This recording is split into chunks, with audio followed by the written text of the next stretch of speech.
ಈ ದೂರ್ವಾಸರು ಇಂದ್ರನಿಗೆ ಶಾಪ ನೀಡಿದ ನಂತರ ಇಂದ್ರಾದಿ ದೇವತೆಗಳು ಬ್ರಹ್ಮನೊಂದಿಗೆ ಮಹಾವಿಷ್ಣುವನ್ನು ಸಲಹೆ ಕೇಳ್ತಾರೆ, ಪ್ರಾರ್ಥನೆ ಮಾಡಿ.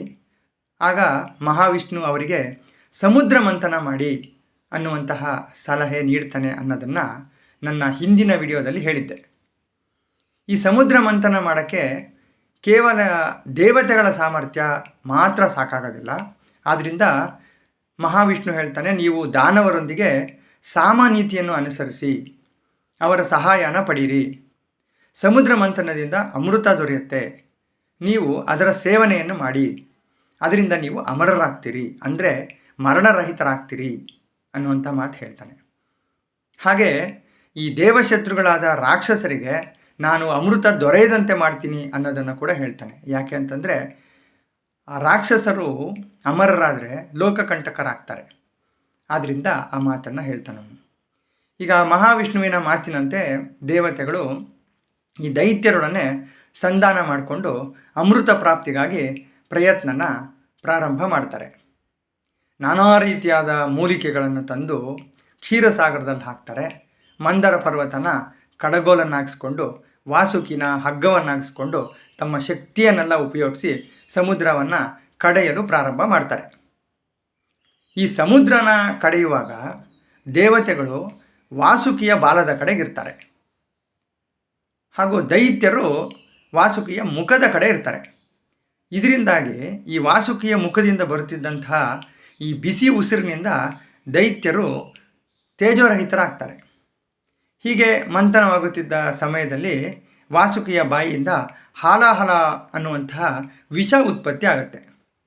ಅದರಿಂದ ಈ 3 ಲೋಕಗಳು ತಲ್ಲಣಿಸಿ ಹೋಗ್ತವೆ. ಆಗ ದೇವತೆಗಳು ಶಿವನನ್ನು ಪ್ರಾರ್ಥನೆ ಮಾಡ್ತಾರೆ. ಆಗ ಶಿವ ಆ ವಿಷನ ಕುಡಿದು ಲೋಕನ ರಕ್ಷಣೆ ಮಾಡ್ತಾನೆ. ಅದು ಅವನ ಗಂಟಲಲ್ಲೇ ಉಳಿಯುತ್ತೆ. ಆದ್ದರಿಂದ ಅವನು ನೀಲಕಂಠನಾಗ್ತಾನೆ. ನಂತರ ಮಂದರ ಪರ್ವತ ಸಮುದ್ರದಲ್ಲಿ ಮುಳುಗಿ ಹೋಗೋಕ್ಕೆ ಪ್ರಾರಂಭ ಆಗುತ್ತೆ. ಆಗ ವಿಷ್ಣು ಮಂದರ ಪರ್ವತದ ತಳದಲ್ಲಿ ಆಮೆಯ ರೂಪ ಧರಿಸಿ ಈ ಮಂದರ ಪರ್ವತಕ್ಕೆ ಆಧಾರವಾಗ್ತಾನೆ.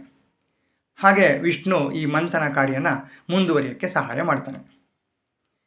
ಈ ರೀತಿಯಾಗಿ ಈ ಕ್ಷೀರಸಾಗರನ ಕಡಿಯುವಾಗ ಮೊದಲಿಗೆ ಕಾಮಧೇನು ಆವಿರ್ಭವಿಸುತ್ತೆ.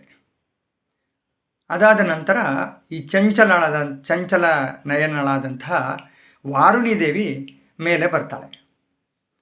ನಂತರ ಪಾರಿಜಾತ ವೃಕ್ಷ ಬರುತ್ತೆ. ಅದು ತನ್ನ ಪರಿಮಳದಿಂದ ಜಗತ್ತನ್ನೇ ವ್ಯಾಪಿಸುತ್ತೆ.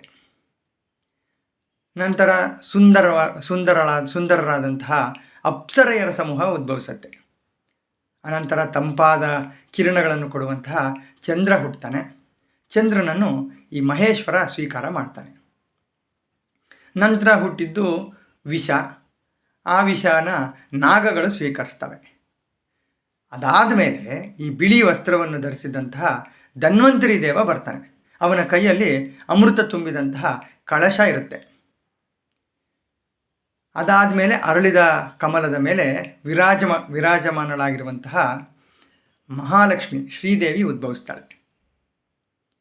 ದಾನವರು ಈ ಧನ್ವಂತರಿ ಕೈಯಿಂದ ಅಮೃತ ಕಳಶನ ಕಿತ್ಕೊಂಡು ಬಿಡ್ತಾರೆ. ಆಗ ಮಹಾವಿಷ್ಣು ಈ ಮೋಹಿನಿ ರೂಪ ಧರಿಸಿ ದಾನವರನ್ನು ಮೋಹಗೊಳಿಸಿ ಈ ಕಳಶವನ್ನು ಅವರಿಂದ ಪಡೆದು ದೇವತೆಗಳಿಗೆ ಕೊಡ್ತಾನೆ. ಈ ಅಮೃತಪಾನ ಮಾಡಿದಂತಹ ದೇವತೆಗಳು ದಾನವರನ್ನು ಯುದ್ಧ ಮಾಡಿ ಹೊಡೆದು ಓಡಿಸ್ತಾರೆ. ಅವರ ಸೈನ್ಯ ದಿಕ್ಕಾಪಾಲಾಗತ್ತೆ. ಇದಾದ ನಂತರ ಎಲ್ಲನೂ ಸಹಜ ಸ್ಥಿತಿಗೆ ಬರುತ್ತೆ. ದೇವತೆಗಳು ಸ್ವರ್ಗ ಆಳಕ್ಕೆ ಪ್ರಾರಂಭ ಮಾಡ್ತಾರೆ. ಸೂರ್ಯ ಮತ್ತು ನಕ್ಷತ್ರಗಳು ತಮ್ಮ ಮಾರ್ಗದಲ್ಲೇ ಸಂಚರಿಸ್ತವೆ. ಅಗ್ನಿ ಸುಂದರವಾದ ಜ್ವಾಲೆಗಳ ರೂಪದಲ್ಲಿ ಪ್ರಜ್ವಲಿಸ್ತಾನೆ. ಸ್ವರ್ಗವನ್ನು ಪಡೆದಂತಹ ಇಂದ್ರ ಲಕ್ಷ್ಮಿನ ಸ್ತೋತ್ರ ಮಾಡ್ತಾನೆ. ಎಲ್ಲ ಲೋಕಗಳಿಗೂ ನೀನು ಮಾತೃಸ್ವರೂಪಳು, ಹಗಲು ರಾತ್ರಿಗಳು ನೀನೇ ಆಗಿದ್ದಿ, ಎಲ್ಲ ವಿದ್ಯೆಗಳು ಕೂಡ ನೀನೇ. ನಿನ್ನ ಸೌಮ್ಯ ಮತ್ತು ಉಗ್ರ ರೂಪಗಳಿಂದ ಈ ಪ್ರಪಂಚ ವ್ಯಾಪಿಸಿದೆ. ನಿನ್ನನ್ನು ಬಿಟ್ಟು ನಾವು ಯಾರನ್ನು ಆಶ್ರಯಿಸೋಕ್ಕೆ ಸಾಧ್ಯ ಇಲ್ಲ. 3 ಲೋಕಗಳನ್ನು ನೀನು ತ್ಯಜಿಸಿ ಹೊರಟೋಗಿದ್ದಿ. ಆದ್ದರಿಂದ ಇಷ್ಟು ದಿವಸ ಇಷ್ಟೆಲ್ಲ ಕಷ್ಟಗಳಾಯಿತು. ಈಗ ನೀನು ಅವುಗಳನ್ನು ಸಮೃದ್ಧಿಗೊಳಿಸು. ನಿನ್ನ ಒಂದು ದಯಾದೃಷ್ಟಿಯಿಂದ ಪತಿ, ಪತ್ನಿ, ಸಂತತಿ ಮನೆ, ಮಿತ್ರರು, ಬಂಧುಗಳು, ಧನ ಧಾನ್ಯಾದಿಗಳು ಲಭಿಸುತ್ತೆ. ಅಷ್ಟೇ ಅಲ್ಲ, ಈ ಶರೀರದ ಆರೋಗ್ಯ ಏನಿದೆ ಮತ್ತು ಐಶ್ವರ್ಯ ಸಿಗೋದು, ಶತ್ರುನಾಶ ಆಗೋದು, ಸುಖ ಮುಂತಾದವೆಲ್ಲ ನಿನ್ನ ದೃಷ್ಟಿಗೆ ಪಾತ್ರರಾದ ಜನರಿಗೆ ಮಾತ್ರ ಸಿಗುವಂಥದ್ದು. ಏನು ನಮ್ಮ ಸಂಪತ್ತನ್ನು, ಈ ಗೋಶಾಲೆಯನ್ನು, ಮನೆಯನ್ನು ಮತ್ತು ಈ ಭೋಗ ಸಾಮಗ್ರಿಗಳು ಮತ್ತು ಮಡದಿ, ಈ ಶರೀರ ಏನಿದೆ ಇದನ್ನು ಯಾವತ್ತೂ ನೀನು ಬಿಡಬೇಡ. ಅಂದರೆ ನಿನ್ನ ಅನುಗ್ರಹ ಮತ್ತು ಕೃಪೆ ಇವುಗಳ ಮೇಲೆ ಯಾವಾಗಲೂ ಇರಲಿ, ಅಲ್ಲಿ ನೀನು ವಾಸ ಮಾಡು ಅಂತ ಪ್ರಾರ್ಥನೆ ಮಾಡ್ತಾರೆ. ಈಗ ನಮ್ಮ ಪುತ್ರ, ಮಿತ್ರ, ಪಶುವರ್ಗ, ಆಭರಣ, ವಸ್ತುಗಳು ಯಾವುದನ್ನು ಯಾವತ್ತೂ ನೀನು ತ್ಯಜಿಸಿ ಹೋಗಬೇಡ ಅನ್ನೋದು ನನ್ನ ಪ್ರಾರ್ಥನೆ ಅಂತ ಹೇಳಿದಾಗ ಮಹಾಲಕ್ಷ್ಮಿ ಪ್ರಸನ್ನಳಾಗ್ತಾಳೆ. ದೇವೇಂದ್ರನಿಗೆ ಹೇಳ್ತಾಳೆ, ನೀನೇನು ಬೇಕಾದರೂ ವರ ಕೇಳು, ನಾನು ಅನುಗ್ರಹಿಸ್ತೀನಿ ಅಂತ. ಆಗ ದೇವೇಂದ್ರ ಹೇಳ್ತಾನೆ, ನೀನು ಎಂದೆಂದಿಗೂ ಈ 3 ಲೋಕಗಳನ್ನು ನೀನು ಬಿಟ್ಟು ಹೋಗಕೂಡ್ದು, ಆ ರೀತಿ ನನಗೆ ಮಾತು ಕೊಡು ಅಂತ ಹೇಳಿಬಿಟ್ಟು.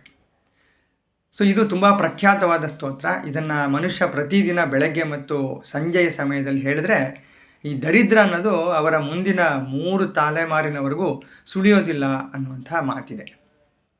ಈ ರೀತಿಯಾಗಿ ದೂರ್ವಾಸರು ಇಂದ್ರನಿಗೆ ಕೊಟ್ಟಂತಹ ಶಾಪ ವಿಮೋಚನೆ ಆಗುತ್ತೆ. ಈ ಮಹಾತ್ಮರ ಶಾಪ ಅಂದರೆ ಸಾಮಾನ್ಯವಾಗಿ ಅದು ಲೋಕ ಕಲ್ಯಾಣಕ್ಕಾಗಿ ಆಗಿರುತ್ತೆ. ದೇವೇಂದ್ರನಿಗೆ ದೂರ್ವಾಸ ಮಹರ್ಷಿಗಳು ಶಾಪ ಕೊಟ್ಟಿದ್ದರಿಂದ ಪ್ರಪಂಚಕ್ಕೆ ಕಾಮಧೇನು, ಚಂದ್ರ, ವಾರುಣಿದೇವಿ, ಲಕ್ಷ್ಮೀದೇವಿ ಇಂತಹ ಅಪೂರ್ವವಾದ ಕೊಡುಗೆಗಳು ಸಿಕ್ಕಂತಾಯಿತು.